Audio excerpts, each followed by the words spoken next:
Assalamu alaikum. I am Hafza Aliza Yaqub. Welcome to my YouTube channel Psychological Learning with Aliza Yaqub. Today we study on mental illness and crime. यानी कि जो mental illness होती है, जो psychological problems होती हैं, जैसे कि शिज़ोफ्रेनिया हो गया या साइकोसिस हो गया, बाइपोलर हो गया, जिसमें एक इंडिविजुअल का जो मूड्स हैं वो जो है वो चेंज होती है, मैनिक में जाता है मूड। और डिफरेंट जो mental illness, different psychological problems है, डिप्रेशन हो गया, इनका जो है क्राइम के साथ जो है वो क्या लिंक है, आज हम इसे डिटेल में स्टडी करेंगे।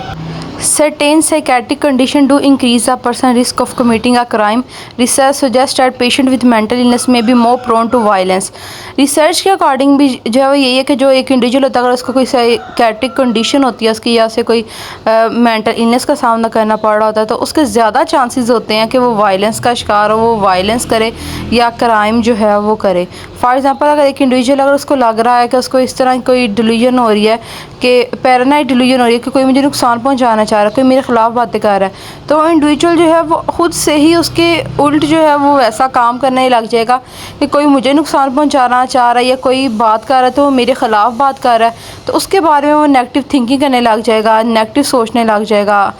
उसकी जो ओवर थिंकिंग है वो नेगेटिव थिंकिंग में चेंज हो जाएगी।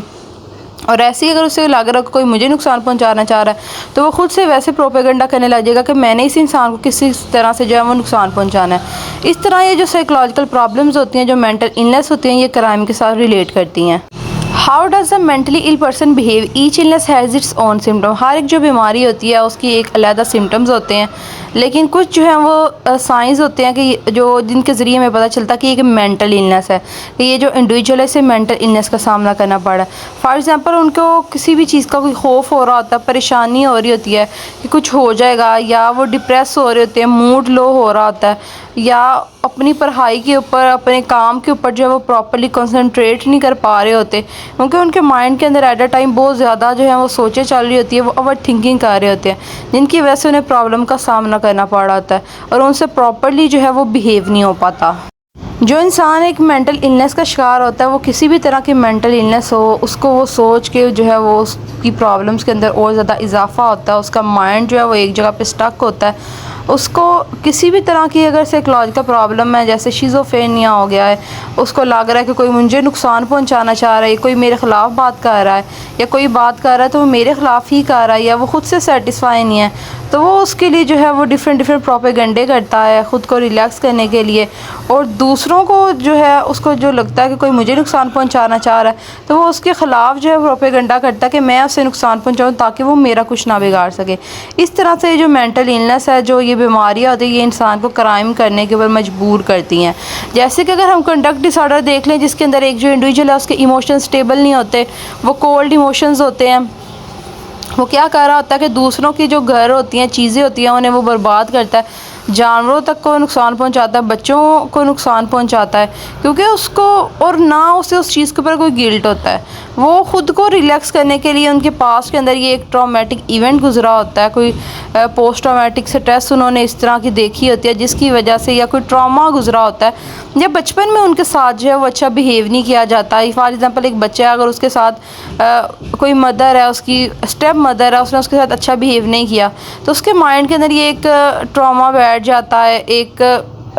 सिचुएशन बैठ जाती है कि मेरे साथ इस जो पर्सन है इसने ऐसा किया है। और जैसे जैसे वो बड़ा होगा, वो अपनी और ख़ुद साख्ता सोचों को और ज़्यादा बड़ा करता रहेगा। हो सकता है कि उस वक्त उसकी स्टेप मदर वैसा ना करना चाह रही, सिचुएशन कोई और हो और कोई रास्ता ना हो,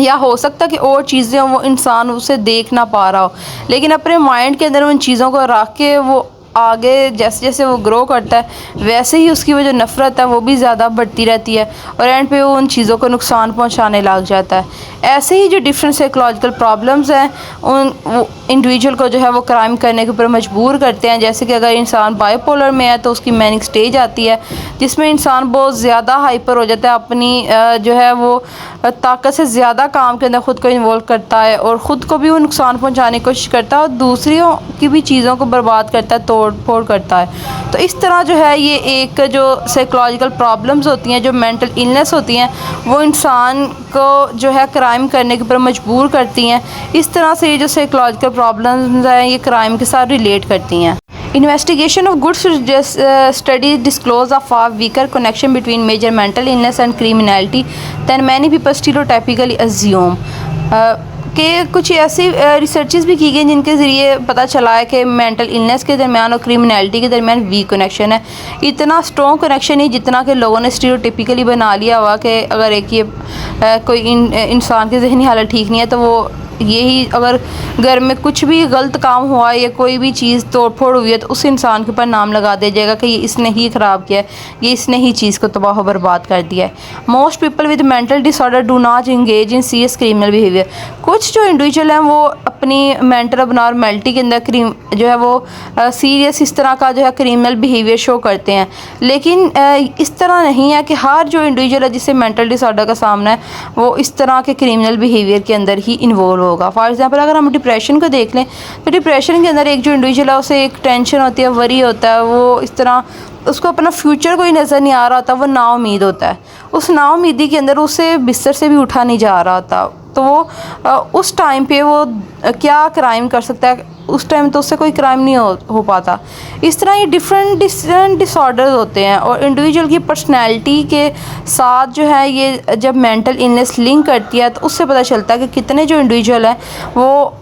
मेंटल इलनेस का उनका लेवल क्या है, कितनी उन्हें साइकोलॉजिकल प्रॉब्लम का सामना है और वो कितना जो है क्राइम के अंदर इन्वॉल्व हो रहे हैं। और कुछ जो इंडिविजुअल होते हैं उनकी मेंटल इलनेस उतनी नहीं होती, उस लेवल तक की नहीं होती, या उनकी पर्सनैलिटी के अंदर जो है वो चेंज होता है कि वो क्राइम के अंदर इन्वॉल्व नहीं होते। अभी हम देख लेते हैं कि कौन कौन सा डिसऑर्डर जो है वो ज़्यादा लीड करता है क्रिमिनल बिहेवियर को, जैसे कि शिज़ोफ्रेनिया हो गया, या पर्सन को हेलुसिनेशन हो रही है, डिल्यूजन हो रही है कि कोई मुझे नुकसान पहुंचाना चाह रहा है, या उसका मूड जो है वो ज़्यादा हाई हो गया, वो बाइपोलर में जा रहा है। तो ये कुछ जो डिसऑर्डर्स होते हैं जो कि उसकी मैनिक एपिसोड आती है बाइपोलर में भी,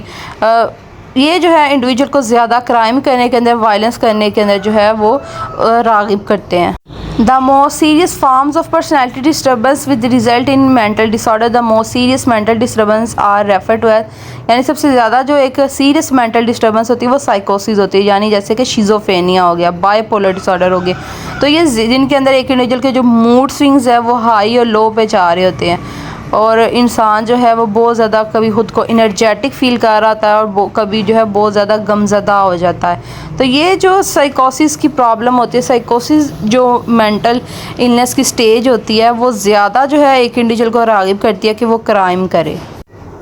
Our second mental health disturbance is schizophrenia. Schizophrenic individual often exhibit illogical and incoherent thought process. कि schizophrenia के जो लोग होते हैं उन्होंने एक illogical जो है उनके thought patterns होते हैं, अपनी सोचें बनाई होती हैं जो इनका रियलिटी के साथ कोई लिंक नहीं होता, और उनको जैसे कि पैरानाइड schizophrenia कि उनको ऐसी डिल्यूजन्स हो रही होती हैं कि लोग मेरे ख़िलाफ़ बातें कर रहे हैं, लोग मुझे नुकसान पहुँचाना चाह रहे हैं, जिसकी बेस के ऊपर जो है वो इस तरह के जो है वो फर्दर क्राइम के अंदर इन्वॉल्व होते हैं। और जो किसी क्रिमिनल की हिस्ट्री देखी जाती है तो उसमें उसका चाइल्डहुड पीरियड का देखा जाता है कि चाइल्डहुड के अंदर जो है वो किसी क्राइम के अंदर इन्वॉल्व तो नहीं हुआ, जैसे कि डेलिक्वेंसी होती है कि ऐसे जो इंडिविजुअल जिनकी एज जो अंडर 18 है और वो क्राइम के अंदर इन्वॉल्व हो रहे हो। तो जो अगर इस तरह के बच्चों को अगर उन्हें चाइल्डहुड एज के अंदर से ही इस तरह के क्राइम करने की आदत होती है कि जानवरों को नुकसान पहुँचाना, बच्चों को नुकसान पहुँचाना, चीज़ों की तोड़ फोड़ करना, वो फर्दर जो है वो आगे अडल्टहुड एज में जाकर ज़्यादा क्राइम के अंदर इन्वॉल्व होते हैं रेदर देन के जो चाइल्डहुड में इस तरह के क्राइम्स के अंदर इन्वॉल्व नहीं होते। How many murder have mental illness? 30 to 70% जो मर्डर है वो लिंक करते हैं कि मेंटल डिसऑर्डर के साथ, या उन्हें कोई पर्सनालिटी डिसऑर्डर है जिसकी वजह से जो है वो फर्दर आगे क्राइम के अंदर जो है वो इन्वॉल्व हुए होते हैं। ये डिफरेंट रिसर्चेस के ज़रिए जो है जो ये डाटा इकट्ठा किया हो गया है। हर जो एक मेंटल इलनेस है वो क्राइम को प्रमोट नहीं करती। कुछ जो मेंटल इलनेस होती हैं उस जब एक इंडिविजुअल को सामना करना पड़ता है तो वो क्राइम के अंदर इन्वॉल्व होता है। ये थी हमारी आज की वीडियो। उम्मीद है आपको वीडियो पसंद आई होगी। Like the video and subscribe the channel. Thank you so much. Thank you for watching.